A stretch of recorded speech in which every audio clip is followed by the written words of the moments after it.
mwanamume na mwanamke walipodaiwa kushikana kama sumaku na kushindwa kutengana wakati wa tendo la ndoa. Robert Wanyonyi alifika mahali hapo na kutuandalia taarifa hiyo.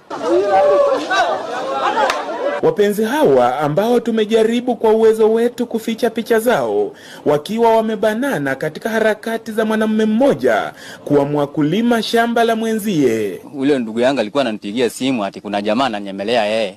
Huwa yeye akitoka huwa anaingia anakuja kwake usiku, analala na bibi yake, huwa anasikia kila siku. Sasa mimi nilikuwa napingana, sikuamini ati ni kitu ya ukweli. Ajabu ni kuwa jamaa huyu ni jamaa ya mlalamishi ambaye anafanya kazi mjini Kitale. Nilipigia yeye simu nikamwambia hapa kuna mambo mbaya.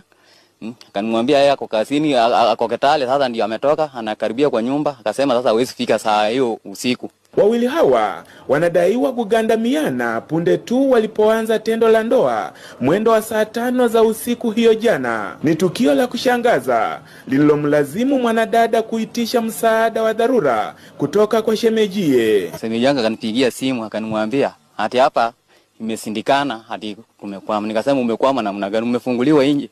Umefungwa nje? Ati hapana, ati kuna kitu mbaya.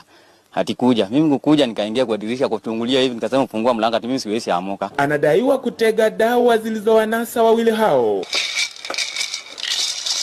Dawa ambazo ilikuwa ni sharti mwenyewe afike ndiposa wawili hao watengane.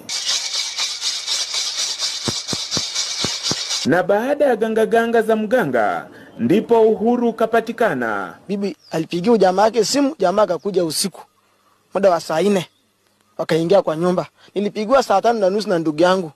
Tule jamaa kama ameingia kwako, lakini wanapiga nduru.